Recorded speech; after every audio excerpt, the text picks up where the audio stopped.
I still remember the exact tone of Hannah's voice when she said it. Casual, polite, and cold enough to sting.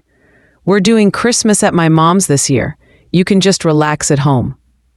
Relax? That word hit me harder than I expected. I didn't argue, didn't push back, didn't even let my voice crack. I simply said, "Oh, okay, sweetheart, that sounds nice. You guys have fun." But the moment I hung up, the silence in my kitchen wrapped around me like a heavy blanket. The only sound was that old wall clock ticking away, steady, loud, and painfully honest. It reminded me just how empty the house had become. My name is Linda Dawson. I'm 67, and I've lived in the same cozy Colorado home for nearly 4 decades. My late husband Paul and I bought it when we were barely older than my grandkids are now. Back then, Christmas meant something here. Cinnamon in the air, lights glowing from every corner, and a table full of laughter. But after Paul passed away 8 years ago, everything changed. My world got quieter, smaller. The only thing that kept Christmas feeling like Christmas was my son Mark, his wife Hannah, and their kids. Every year, I baked my pecan pie, wrapped gifts, helped decorate their place, and tried my best to keep our little traditions alive. But this year, something was off long before the phone call. Hannah had been distant for months. Mark barely called unless it was something quick. "Love you, Mom, but I'm heading into a meeting." I kept telling myself it was normal. People get busy, kids grow, families shift. I didn't want to be the mom who guilt-tripped her adult son. Still, hearing Hannah say I could relax at home for Christmas felt like someone locked me out of my own life. After the call, I looked around at the decorations I'd already put up. The tree glowing softly in the corner, the stockings, the garlands, all of it ready for a holiday gathering that suddenly wasn't happening. I whispered to myself, "It's fine, Linda. It's just one Christmas." But it didn't feel fine, not even close. That night, I pulled out old photo albums, pictures of little Mark tearing open presents, Paul carving turkey, looking proud and handsome, Hannah smiling the first Christmas she ever spent with us. It was supposed to comfort me. Instead, it reminded me of everything slipping through my fingers. I told myself not to cry, but sometimes your heart decides for you. But little did I know that quiet, painful night was the spark that would push me into the wildest Christmas of my life, one that would take me across the world and straight into someone I never expected to meet. The next morning, Mark called. His voice had that familiar, "I know I messed up, but I don't want to talk about it" tone. "Hey, Mom, just checking in. You're not upset about Christmas, right?" He sounded rushed, distracted, like he was fitting me into the space between brushing his teeth and walking out the door. I swallowed hard, forcing the warmest voice I could manage. "Of course not, sweetheart. Don't worry about me. I'll be just fine." He exhaled in relief, as if I had just given him permission to not feel guilty. "Okay, good. We'll stop by after the holidays. Kids send their love. Gotta run. Talk later, Mom." And just like that, the call ended. Fast, clean, convenient. I stood there holding the phone long after the screen went dark. It's funny how a house can feel too quiet and too loud at the same time. Too empty, yet too full of memories. Outside, snow had begun to fall, coating the neighborhood in white. Kids were building snowmen and throwing snowballs, their laughter echoing through the glass like a soundtrack from a life I used to have. I watched them and felt like an outsider in my own story.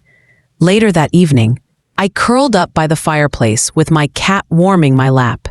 The glow of the Christmas tree flickered across the room, giving everything a soft, golden hue. It was peaceful, but not comforting. Peace isn't comforting when you didn't choose it. It feels like something forced on you. I closed my eyes and imagined Paul sitting beside me the way he used to during quiet winter nights. "You always take care of everyone," he would tease. "When will you ever take care of yourself, Linda?" I hadn't realized until that moment how much I missed someone who reminded me I mattered. That night, I made tea and wandered upstairs to put away a box of decorations I suddenly didn't feel like displaying. When I reached for the top shelf, something caught my eye, an old suitcase covered in dust. It was our suitcase, the one Paul and I used on the only big trip we ever took together, Europe. Paris, Rome, Vienna. Places we promised we'd return to someday. I wiped the dust from the handle and felt something stir inside me. Not sadness, not nostalgia.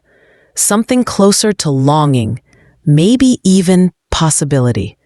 I stood there for a long minute, staring at the suitcase like it was daring me to do something out of character. And the craziest thing? For the first time in years, a tiny spark of excitement lit up inside me. What I didn't know then was that dust-covered suitcase would lead me to the most unexpected decision of my life, and straight into a Christmas I never saw coming. I couldn't shake the feeling that the suitcase had been waiting for me, almost like it was whispering, "Hey, remember when life used to feel bigger?" I went to bed that night with my mind buzzing, turning over memories of Paul telling me, "The world isn't as big as you think, Linda. You just gotta be brave enough to step into it." Brave. I hadn't felt brave in a long time. The next morning, I made myself a strong cup of coffee, sat down at my laptop, and typed something I never thought I'd type at my age: Christmas trips for seniors. I wasn't planning anything big. I was just curious, just browsing, just daydreaming. That's what I told myself anyway. But then the images started popping up. Christmas markets glowing under strings of lights, cozy European towns dusted with snow, groups of travelers bundled in scarves and smiling at the camera. They looked alive, happy, like they were exactly where they were meant to be. One tour instantly caught my eye. A Christmas tour through Germany, Austria, and Switzerland, leaving in 3 days. My heart kicked into high gear. 3 days? Was I actually considering this? Me?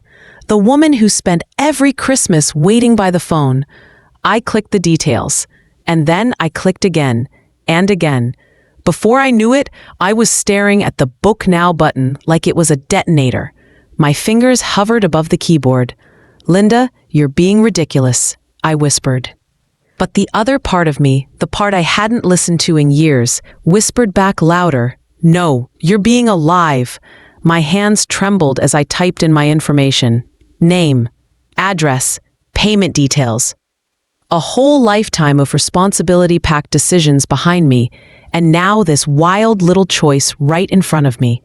I took a deep breath, clicked Book Now, and just like that, I felt something burst open inside me. Adrenaline, joy, nerves, freedom. All mixed together like the first deep breath after holding it way too long. For years, I'd waited for my son and his family to give me my place in their holiday plans. This time, I wasn't waiting. I wasn't asking. I wasn't even telling. I was just going. I closed the laptop and sat there stunned.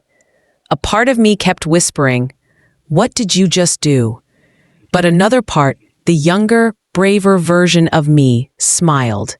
For the next 2 days, I packed slowly, intentionally. Warm sweaters, scarves, comfortable shoes, Paul's old travel journal, the gold locket he gave me on our 20th anniversary.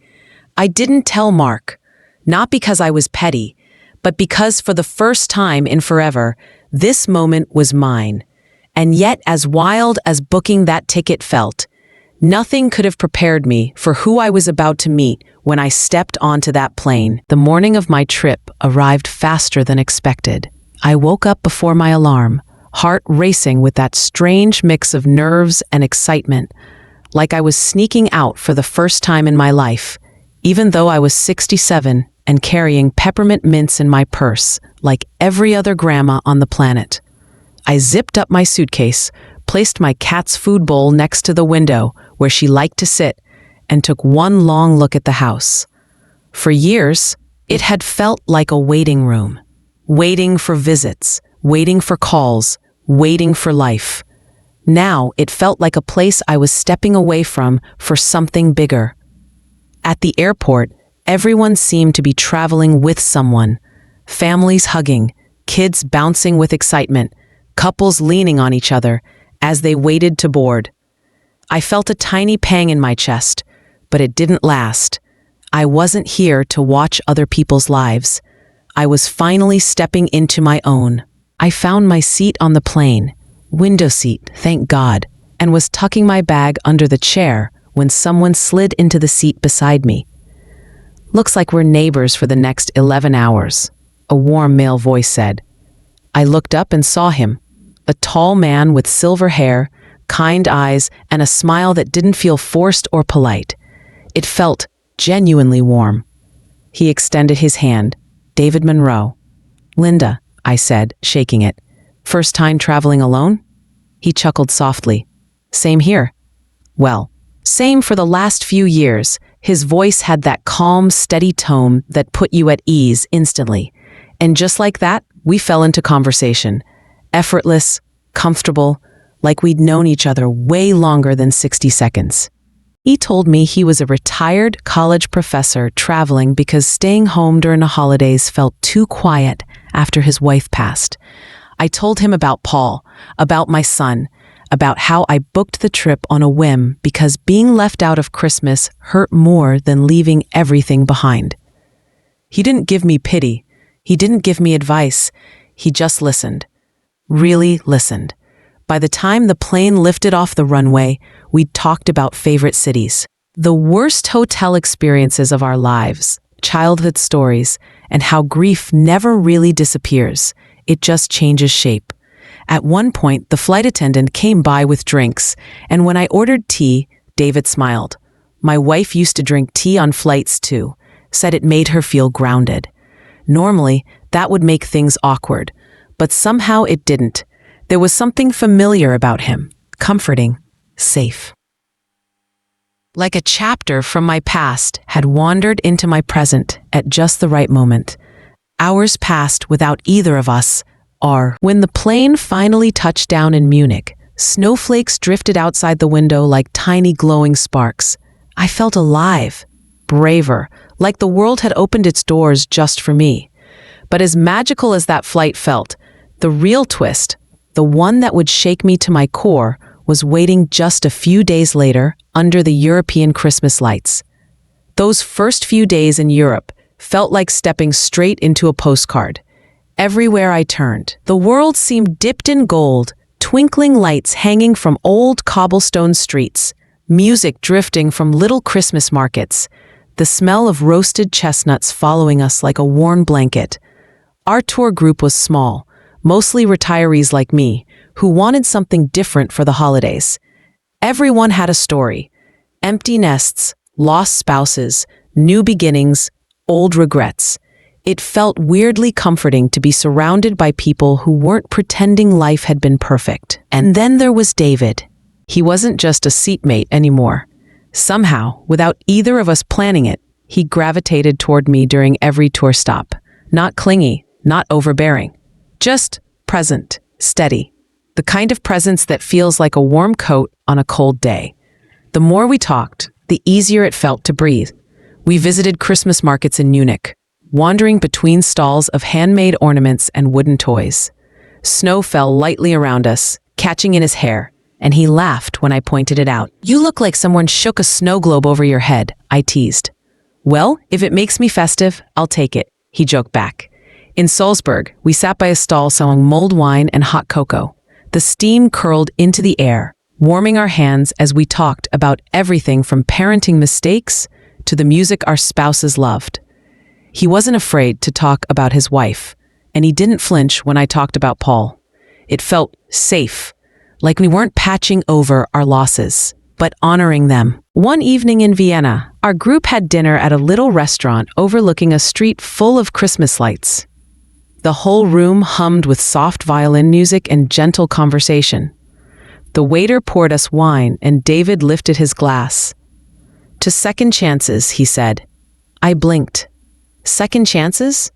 He smiled, not flirty, not forward, just genuine. We spend so much of our lives doing what we're supposed to do. Sometimes we forget we're allowed to start over. I felt something shift inside me, a soft ache, a quiet warmth, something I hadn't felt in years. After dinner, we walked slowly through the snowy streets, taking our time. Snowflakes swirled around us like tiny sparks, and for a few minutes, I forgot I had ever felt lonely. And next morning, I got up early and wandered the city alone before breakfast. Light snow dusted the rooftops, and the whole square glowed in the early sun. My phone buzzed in my pocket. A text from Mark. Hey Mom, just checking in, hope you're doing okay. He added a picture of the kids in pajamas at Hannah's mom's house. For the first time ever, seeing them happy didn't hurt. Not like before. Instead of replying, I'm fine, like I always did, I snapped a photo of the square and typed, Merry Christmas from Vienna. I'm having a wonderful time. The typing dots appeared, then disappeared, then nothing. I slipped my phone into my pocket with a smile. For once, the silence didn't feel like rejection. It felt like freedom. But I had no idea that the next message I posted, one innocent photo taken under Christmas lights, would send shockwaves through my family back home and change everything. Later that afternoon, our tour headed to a Christmas market in Salzburg, one even prettier than the pictures online.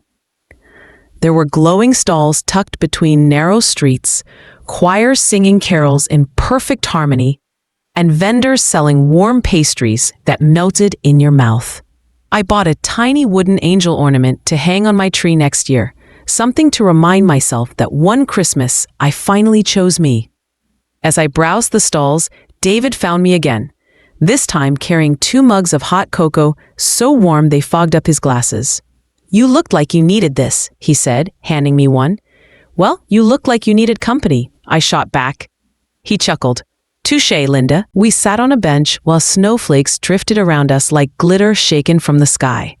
We talked for hours about our worries, our regrets, the people we used to be, and the people we lost. I didn't notice the time passing until the streetlights blinked on. That evening, our whole group gathered in the town square to watch a Christmas choir.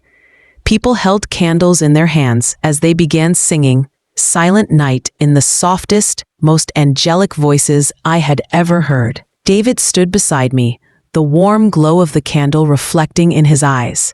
His hand brushed mine.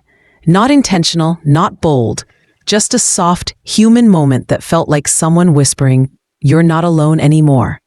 Something deep in my chest stirred. Not romance, not infatuation, something quieter, more sacred. Peace. Later that night, back at the hotel, I looked through the pictures on my phone. There was one a fellow traveler had snapped of David and me standing by the massive Christmas tree in the square. Both of us laughing because the person taking the photo kept saying, "Okay, say cheese," in the thickest Austrian accent. Without thinking too much about it, I posted the picture on my social media. The caption was simple. Sometimes the best company comes when you stop waiting for an invitation. I set the phone down, took a deep breath, and opened the curtains. The snow was falling heavier now, swirling around the city like a snow globe. Then my phone buzzed and buzzed again and again. When I checked it, the notifications were pouring in, likes, comments, messages. Old friends telling me I looked happier than I had in years. Former coworkers cheering me on. Neighbors posting heart emojis. Then came the texts from Mark. "Mom? Where are you? Who is that man in the picture? Why didn't you tell us you left the country? Please call me. Hannah is freaking out." Another message followed, this time from Hannah. "You look different, happier. Is he someone special?" I stared at the screen for a moment, feeling something I hadn't felt in a long time. Power, independence, control of my own story. I set the phone face down on the table. For the first time in years, I didn't feel the need to explain myself. This was my life, my trip, my Christmas, and I wasn't apologizing for choosing it.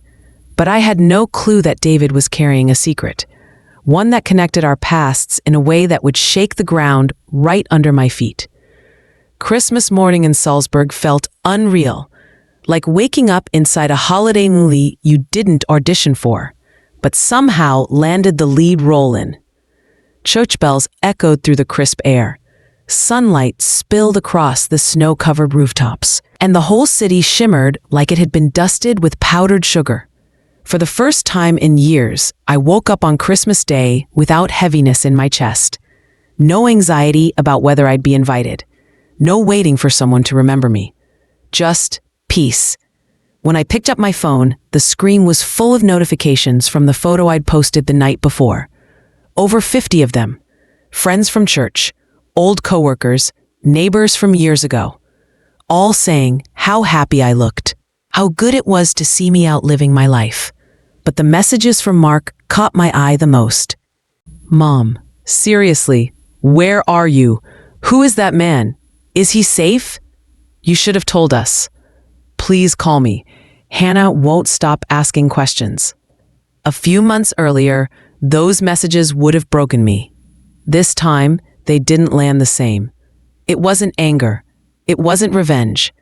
It was simply the understanding that people don't notice your absence until someone else notices your presence. I set the phone down and headed downstairs to meet the group. We were exchanging small Christmas gifts, simple things we'd picked up at the markets. Scarves, chocolate, ornaments.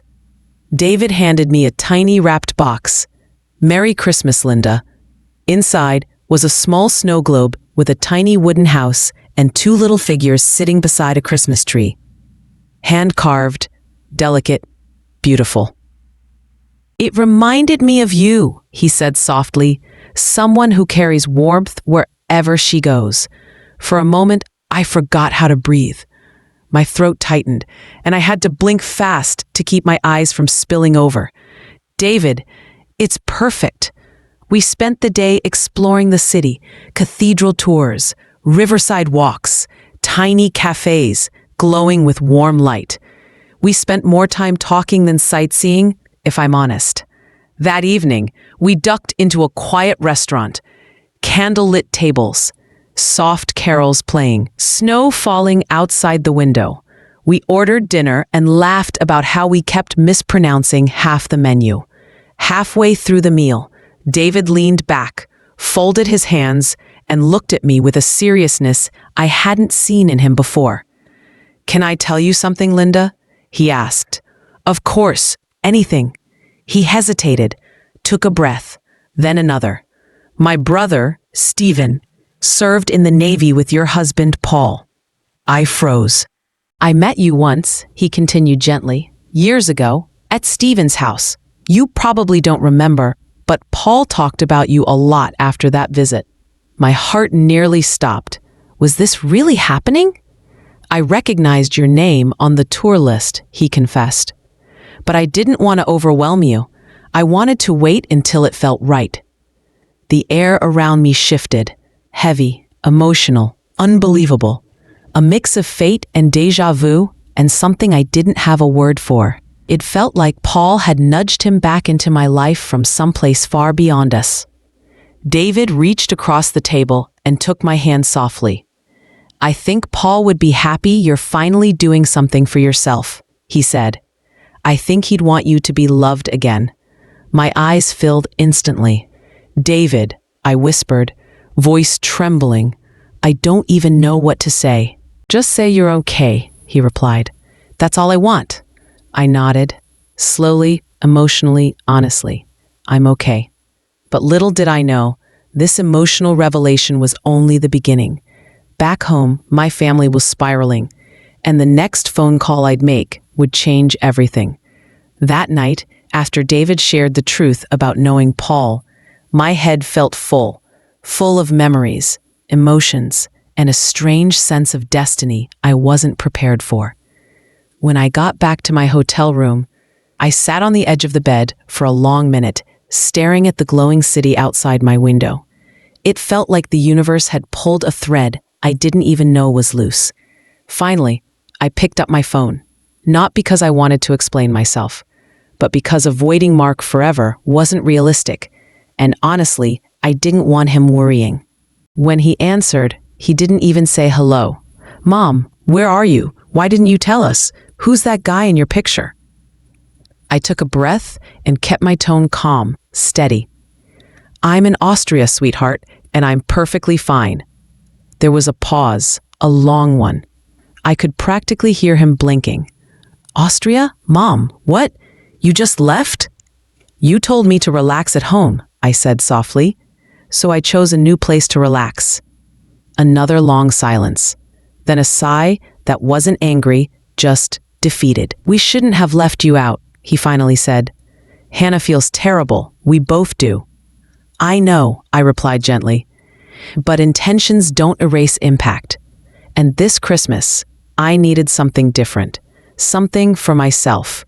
He was quiet for a while before saying, "I'm sorry, Mom. We took you for granted." I closed my eyes. Hearing those words meant more than I could explain. "It's okay," I whispered. "This trip, this experience, it's helping me find myself again." Maybe it took distance for both of us to see things clearly. We talked a little longer, nothing heavy, just soft reconnection. When I finally hung up, I realized something powerful. I wasn't angry anymore. I wasn't sad. I wasn't waiting for an apology. I had already found my peace. The next morning, our group boarded a train to Switzerland for the final leg of the tour. The scenery was unreal, mountains towering above us, villages dusted with snow, lakes shining like silver glass. I pressed my forehead to the window like a kid, soaking in every moment. At one point, David sat beside me and said, "You look lighter today." "I feel lighter," I admitted. He nodded as though he already knew. Sometimes stepping away from the people you love is the only way to help them see you clearly. He wasn't wrong.